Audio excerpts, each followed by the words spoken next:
G'day mates. G'day mates, Near Lost here, and welcome back to Asagao Academy. Last time, we took care of some Jontron, and also drama happened. Things got better too, but things are starting to get weird again. Anyway, and or bad again. I haven't decided which one is more appropriate here. Anyway, but as the rest of the week passed, I got more and more worried for John. Hey. Hey man, how's the play coming? Oh, you know, it's coming. Ransom drove the lead, so... Really? Wasn't Jacques supposed to be the lead? Yeah, well...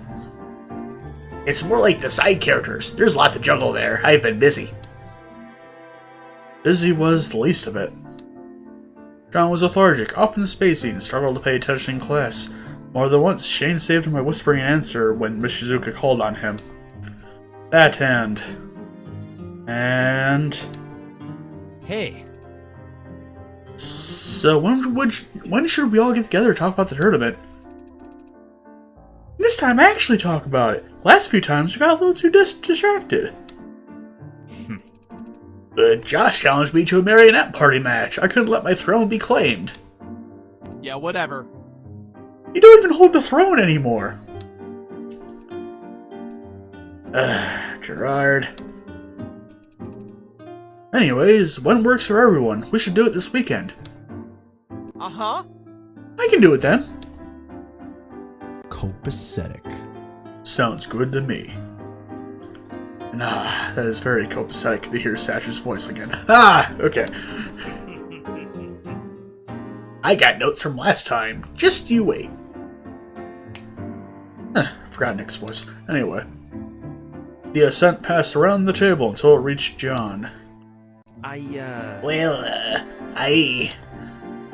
He glanced at me, then looked away. I can't really this weekend. I've got lots of stuff for the play. Really? Exactly. I mean, if you can't, you can't, but we should meet sometime soon. The tournament's not far away. Yeah, neither is the play.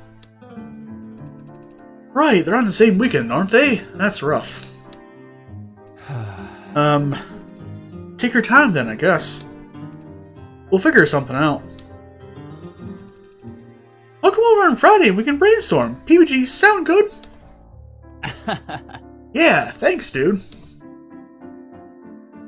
I felt so bad for John. But it was okay. We would get a new Jacques. Once that was over, we'd hopefully have time to practice and John would start feeling better and getting his work done. It's just a matter of time.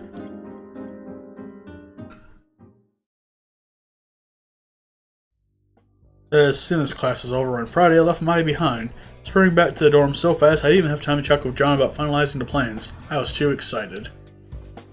I changed to my favorite sweater and green shirt combo, releasing a contented sigh as soft material encompassed my body. I rubbed my hands across my sweater, humming contentedly. The Asagao uniforms were nice, but they could be stiff and starched. The fact that I only really had two meant that I had to wear them longer than I liked. It was always an unadulterated joy to put on other clothes. John and I were going to the city to find him a new Jacques, and I was ready. In all the time I was at Asagao, I had yet to visit a city nearby. I hadn't even been to a big city since I was a kid. And if you're wondering about why we're getting new Jacques, go back to the previous episode. Seriously, there's spoilers in every episode, it seems. With slit nerves buzzing in my mind, I sat down and waited. Maya was at volleyball practice, so I had nobody to talk to, but I figured John wouldn't take long. I'd literally just seen him in class.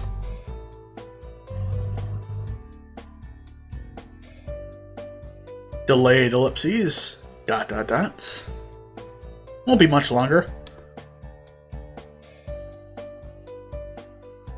Delayed super ellipses. It's probably on the staircase now.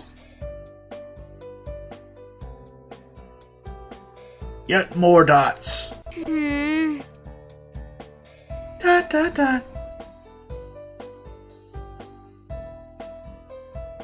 Where the hell was he? Was I supposed to meet him somewhere? I didn't have his number, so I couldn't call him. I could go to his dorm and risk me missing him on the way, or... Finally, there was a knock at my door. I bounded forward happily, relief flooding through me. Finally, John! PBG stood in front of me, avoiding my eyes. PBG, what brings you here? Um, John wants you to meet him at the school gates. Okay, is there a reason you couldn't come get me himself? There is, but... Look, Hana, I don't know what you and John are up to, but please keep him safe. You know how he can be. Okay, of course I will. I'm a little confused. Me too, Hana. Don't worry, just keep an open mind. This doesn't sound good. PBG smiled at me, resting a hand on my shoulder. I straightened under his sudden touch. For some reason, it was comforting. Oddly familiar. Yeah. He nodded at me. It seemed like there was something more he wanted to say or express, but the look on his face told me he wasn't going to do it. With a shrug, he left. I locked my door and followed him outside. Students dawdled here and there on the grounds, much more of them than there usually were. Because it was a Friday, nobody felt the usual pressure to go back and finish their homework. Now, it's safe to say that Asagao was a nation of procrastinators, all needing the fear of God put into them before they sat down for a single assignment.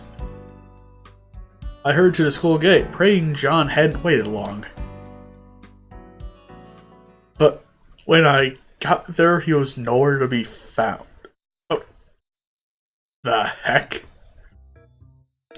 There was some weird guy, though, and he looked kind of like a porn star. He glanced up as I approached, and I switched directions to wait on the other side of the gate. Where was John? If only he would hurry.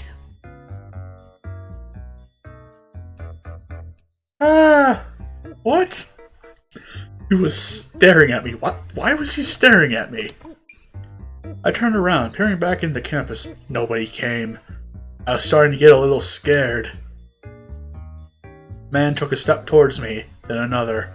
And another. I quilled, hands tightly gripping my purse. Was he gonna rob me? Try to kidnap me? I stared straight ahead. No eye contact. Eye contact would only make it worse, not even looking. Hana! It's Malkovich! Hana!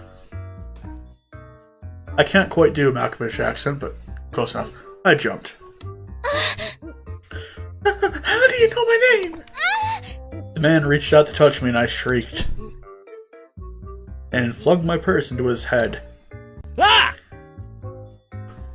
Ouch! What the hell, Hana? Wait, that voice sounded familiar. John! John, is that you? John rushed a hand over my mouth. Shh. It's Malkovich to you. I'm your uncle from Russia. Got it? Why are you pretending to be my uncle? Why are you from Russia? I'm not. John stopped as a small group of students passed, eyeing us warily. They leaned closer to me. I stared at the edge of my mustache. Was it glued on? I'm not about to have people see me buying a new bird. I've been trained jock enough as it is. I couldn't take it if everybody knew. A number of problems with almost every single assumption that John made during his decision presented themselves to me. But PG told me to be open-minded. About that mustache that's just as bad as mine, if not worse. Anyway, in that case, we should get away from Asagao as soon as possible. John beamed, the edge of his inflated coiffure trembling with cheer. I'm not sure if it's pronounced coiffure or whatnot, but I'm assuming it is. Anyway.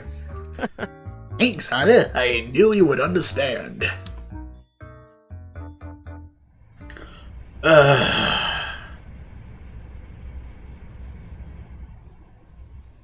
Still, it didn't make traveling in Polkovim any easier. We had to take a compartment with a granny sitting inside, and she spent the entire trip alternating between glares and judgmental sighs. I was pretty certain she thought John was my pimp.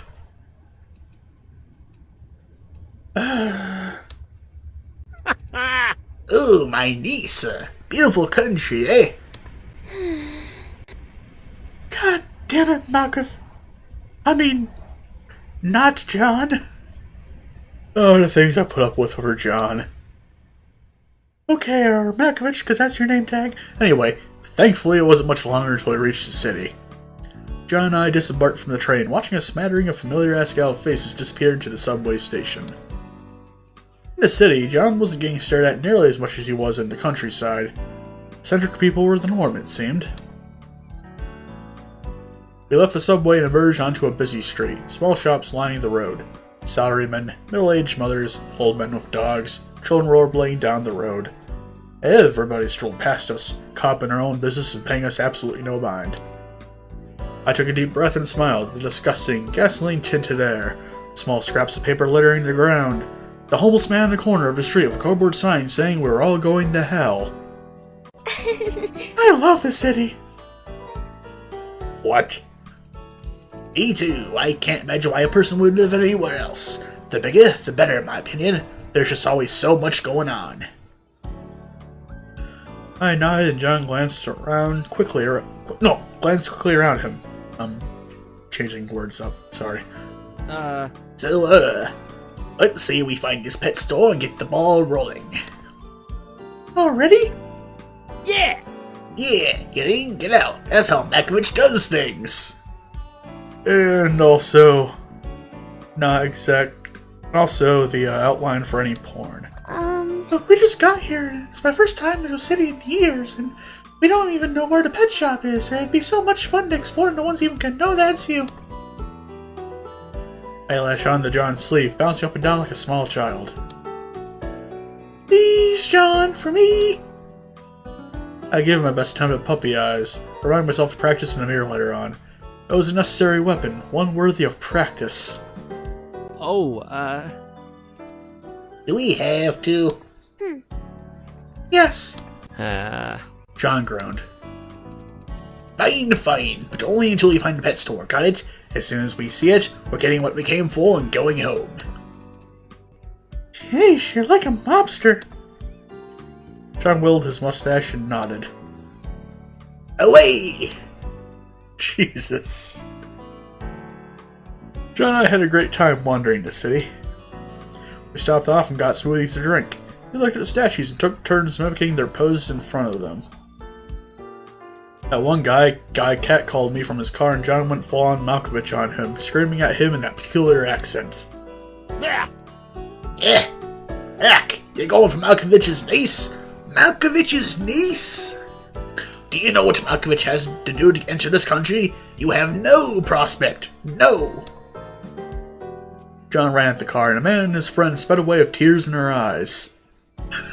That is excellent. My hero. It is what Malkovich does. Heck. The hours passed away without me even noticing. John. Oh, John. Malkovich, look at that! We were just past my jewelry store when something in the shop window caught my eye and I stopped my tracks. Pressing my nose to the glass, I grinned. It was a string of pearls, amethyst forming the meeting point between the two strands. Is that something you're interested in? He looked at me critically and shook his head. I can't say it suits you. Pricked, my shoulders hunched. Took a deep, long breath. It was okay, he hit me like that. Came out much worse than he intended, I was sure of it. Almost. Well, I think it would look good on me. My mother had a necklace just like that. My dad bought it for her as an anniversary present the year she gave birth to me, and she wore it all over the place until... I stopped, not wanting to swallow the mood, but John raised an eyebrow. Until what? Never mind. I glanced again at the necklace, this time noticing the price tag next to it.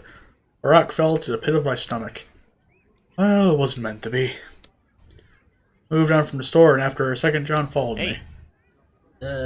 So what was it? Don't worry about it, it's not important. Trying to leave in front of me, arms outstretched. Hana. Hana, I might not look like it, but I'm a person who values honesty. He thumped his porno chest and I frowned. You gotta be blunt with me, or else I'm not gonna get it. And if I want to know something, I don't see why you should hide it. Not if we're truly friends. It's sad, so I don't want to talk about it. Heck. If I was honest, that was only part of the reason. Yes, it was sad. Yes, it made people feel bad when I brought it up. But even more than that, I didn't want people to pity me. I got tired of seeing the looks on their faces when I mentioned it, the way their brows scrunched up and they cooed as if talking to a small kid. I didn't want John to look at me that way. Yeah! Lean on me. I got this. Yeah. John stretched an arm against a lamppost we were passing, planting his feet solidly on the ground. It seemed it wouldn't be moving until I said it. I sighed. My mom passed away when I was 8, so I barely remember her. Happy? He looked surprised for a brief second, and I glanced away. I knew what would come next, and I didn't want to see it, so I strode on past him. In a second, he was right back next to me, pumping his arms in his characteristic show-tuned manner. For a moment, it seemed like he forgot he was Malkovich. Yes, actually, I'm quite happy. That wasn't too bad, was it? The words flowed slipped out of his mouth, just as they always did, almost without care. He wasn't trying to coddle me. No, it wasn't. So, do you have that necklace back home then? No, she's buried with it because it's so important to her. My dad missed her so much. John nodded sagely. Malkovich. I bet. I think I can kind of understand in some way. We stood at a stoplight, waiting for the light, the crosswalk to turn green. Why'd you even come to Asagao anyways? What? What? You're a scholarship kid, ain't you? It probably costs a lot to go here, so you must have some big reason. I bit my lip. Why is John being so nosy? I bet he wouldn't like if I asked him these questions. It was kinda hard to take him seriously in that getup. I scanned the street for something neat, something to distract him from the question and gasped. Look! The pet store! The light changed to green and I sped across the street and down the next block. A bright orange sign proclaimed the shop to be Pets and Pests. Not the friendliest of names, but it would do. Come on, let's go! I grabbed the door and held it open for John, but he just stared at me. What's wrong? I don't know if I can do this anymore, Hana. He glanced down the street. This is a bad idea. Let's just go home. What do you say? I rolled my eyes and grabbed his hand, pulling him inside. Come on, you'll be fine. A seedy-looking old man glanced at us as we entered the shop. Upon seeing John skid up, he turned back to the newspaper in his lap. A questionable reaction, but welcome nonetheless. I wasn't fond of employees hovering over my shoulder while shopping. I always felt pressured to buy something. We passed cages full of puppies and kittens, ferrets and fish, spiders and snakes. I tried my hardest not to look at anything, partially out of fear and partially because I knew if I locked eyes at something, I'd want to take it home. No, even more than that, I would take it home. I smuggle it into Asagao like illegal drugs and spend my days treating it like actual family. There's a few college students that do that. Birds are at the back of the shop, presumably so their high-pitched chirps wouldn't upset the store owner after a particularly late night. We glanced through the cages, seeing birds of every shape and color. For such a small shop, they sure had a lot of variety. But then, I spotted it. Hey! John, look! Jacques! Or looks like Jacques anyway, without the, jacket. That bird looks exactly like Jacques. It's a spitting image of him. John frowned, eyeing it skeptically. Green cheek canoe. It's the right species, and it does look oddly similar. He peered closely at the bird, who was napping lazily on its branch. No, the colors aren't exactly the same. It's almost like Jacques was based off this bird, or vice versa. What? Pardon? Ah! It's a conspiracy! Yak. John? Anyways, let's get him. I headed towards the store owner, but John grabbed my arm. What's wrong? John glanced away. The wheels were turning in his mind. John wasn't the hardest person to read. I don't have a cage or food, so I shouldn't do this. I don't know about real birds, all I know about Jacques. I should study more, or something. Yeah, we definitely have a cage. We helped make that birdhouse together, remember? I guess we did. Hey, something that happened earlier in the plot is relevant now! Hooray! Besides, I don't believe you studied a day in your life. Rude. I happen to be a very intelligent and culturally sound individual. Just the other day, I went to the symphony to hear Firebird. Okay, Mr. Culture, stop making excuses and let's go. I approached the store owner, who glared at me. I could read his thoughts in his eyes. Stupid kid. This is why I hate talking to employees at stores. Excuse me, can I please have that green Knorr? He flicked his tongue around his mouth. I could see a little lump probing his cheeks. What's it to you? What? What? What's that bird to you? A pet? Hmm. The man snapped his newspaper back up, not even looking at me anymore. What the hell? Let me try. I approached the counter and slammed his hand down on it. The man peered around his newspaper, then jumped. Oh, hey, hello, sir. Your benevolence, how may I serve you? Well. Well, I need that green birdie from my little lady friend, and it seems you aren't interested in giving it to her. The man twisted his hands. He glanced from me to John. I'm very sorry, sir. I simply thought, but then the bird is rightly yours. Pardon me. Really yours? What is he talking about? Shh, just let it happen. He boxed up the bird, then included a handful of beginner's bird items at no extra charge. He bowed us out of the shop. In no time, we met back in the street and on our way back. I still don't get what just happened. The Malkovich's a long, dignified line. They're practically celebrities back in their homeland. Wait, so Malkovich is a real guy? You don't need to worry about it. Let's get home. God damn it. Sean patted me on the head and started across the street. The whole affair took much longer than I anticipated. By the time we were on our way home, I was exhausted. The bird sat quietly in its box on John's lap, John peering nervously through the air slits. You think this is really gonna work? What? Try as I might to stop it, I yawned. My vision was hazy, my head kept tipping towards John's shoulder.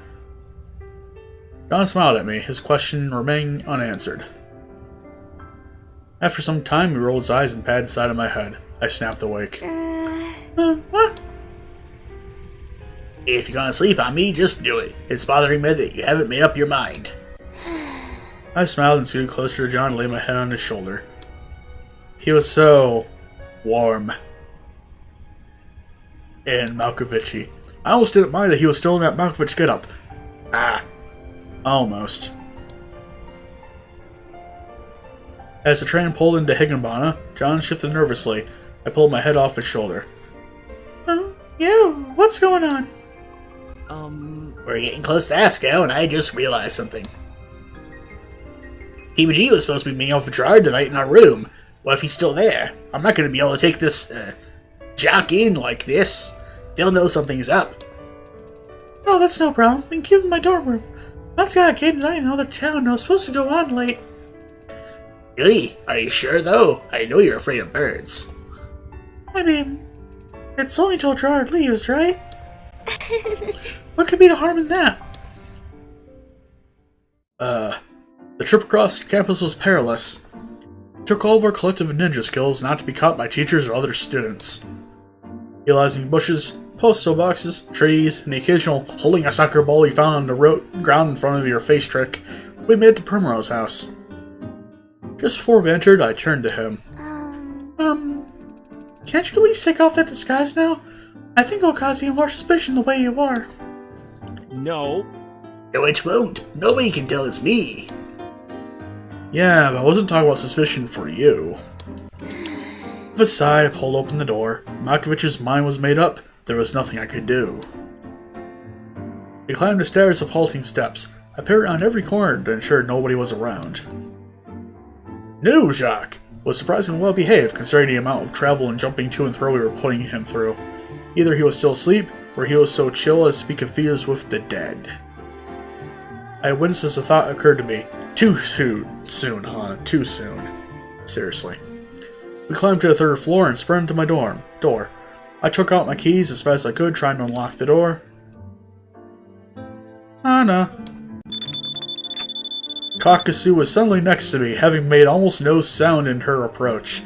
As I fit the key into the lock and turned it, Kakasu made a high-pitched whine. I texted me. She told me to tell you to save her a pork bun from dinner. I now see that this is no longer possible. I nodded slowly. Kakasu stared at me, evidently expecting some kind of response. Thank you? She nodded, eyes flashing. Message delivered. With that, Kakasu disappeared into her own room. Who was that girl? Well, Let's just say Jacques isn't the only robot in town. Damn, Hana, that's cold. You can't just go calling people robots. Oh, never mind. I shoved the door open and ushered John inside. I set the box and bag of products down with a sigh. It's not heavy, but damn, was it uncomfortable. Thanks for carrying everything. Hey, it's my stuff. John shrugged, rolling his shoulders. I eyed the box warily. New Jacques still hadn't made a peep. Was he really okay? I'm going to head back and check whether Gerard's around. I'll come back as soon as the coast is clear. John followed my eyes to the box. Sorry, readjusting my foot. It's asleep. Are you sure you'll be okay? yeah. Of course. I can handle a little old bird. He'll be back before I even know it. Okay, if you're sure. John was clearly uncomfortable with this, but I felt like I could handle myself. I shooed him out the door just before it closed. I stuck my head into the hallway. And please change your clothes! John gave me a thumbs up. Satisfied, I went back into my room. It was still and silent, as if I were totally alone. My uniform was still laying out on my bed. My homework spread across my desk. Everything was normal. I accepted there was another living being in the room with me. The silence was really starting to throw me off. I tried to peer through one of the box's breathing holes, but I couldn't see anything. Was he even in there? If all birds were this calm, then maybe I was wrong to be so afraid of them all these years. It wasn't like I had a rational reason for hating them. They were so small and fast and pointy. So much potential for destruction in one tiny flying package. Hack. I changed into my pajamas and sat on my bed and looked around my room. Well, now what? Okay. So, I don't think we should check out Mr. Birdie because, well, you know how in horror movies where you get that sense that you shouldn't look behind that door or that slit or something? I feel like something bad's going to happen if we keep peeking through that slit. So, we're going to do the prudent thing and actually practice. Yeah, I should practice. There are only a few weeks left until the tournament after all, and I didn't want to embarrass Normal Boots. I pulled out my phone and turned it on. Instantly, several texts came in from Mai's number, all begging me to save her a pork bun. Sorry, Mai. I switched out of the texting app and started up the game. After a brief loading screen, the chirpy music began to play. I challenged someone to a multiplayer match and waited for the timer to count down. 2.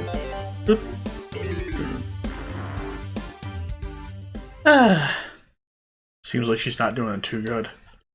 That guy was hard.